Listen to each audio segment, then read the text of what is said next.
It is time to go around the Big Ten as we do each and every day here on BTN Live. We start with Ohio State. The Buckeyes getting set to host Rutgers on Saturday. Tim May covers the Buckeyes for the Columbus Dispatch, and he joins us now. Tim, let's talk about this offense first. They have really improved by leaps and bounds since the loss to Virginia Tech. Obviously, J.T. Barrett has gotten far better, and we'll talk about him. But what else has improved in your mind?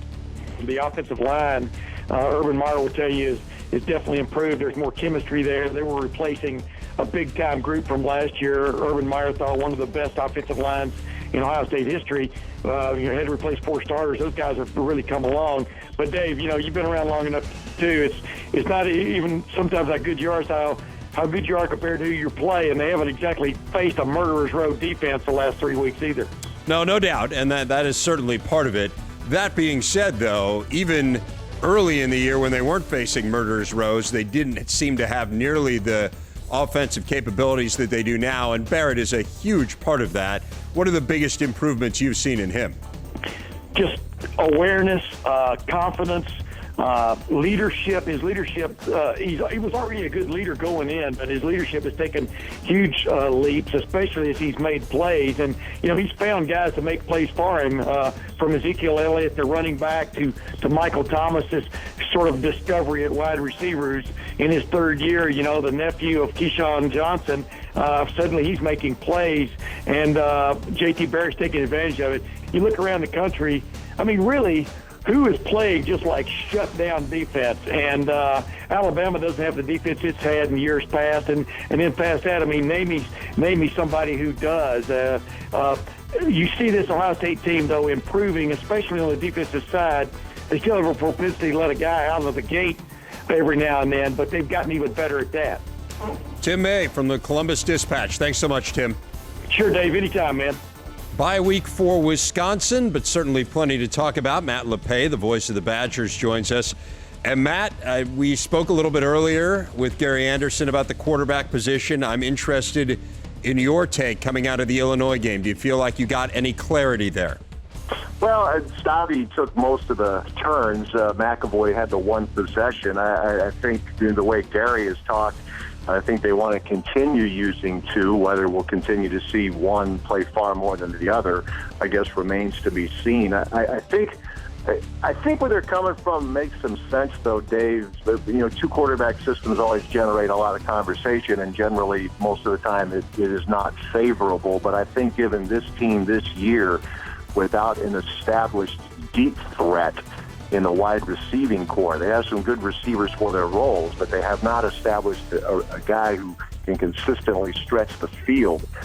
Last couple games, we have seen teams run fairly successfully against Wisconsin. Northwestern certainly did. Illinois did in the fourth quarter, a lot of it read option with Aaron Bailey. How concerned are you about what we've seen from that defense the last couple weeks? When Bailey came in, the Badgers just had a world of trouble slowing him down. Were it not for a late interception there, who knows? Illinois was maybe in line to pull off a miracle finish. But I think in the big picture, Dave, considering that they have a new group of starters in the front 7 from a year ago, I think in stretches they've played well, but at other times maybe that inexperience shows. Matt LePay, voice of the Badgers. Thanks a lot, Matt. All right, Dave, good talking to you.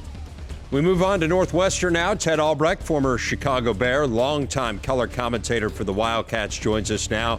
And Ted, with Nebraska coming to Evanston this week, I think anytime you face the Huskers, the biggest question is how your defense is going to fare against that high-powered attack. Northwestern clearly has gotten better defensively. Are they good enough to slow down Amir Abdullah and Tommy Armstrong in this Nebraska offense, though?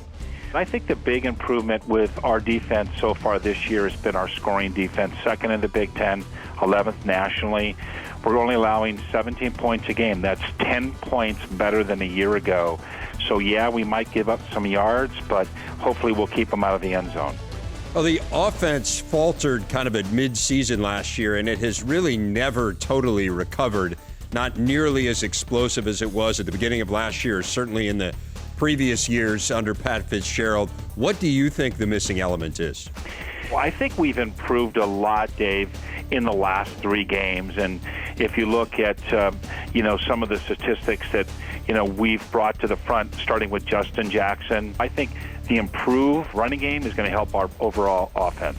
Trevor Siemian has been kind of visibly limping around some over the last few games. I know he got injured early in the year, hurt his ankle.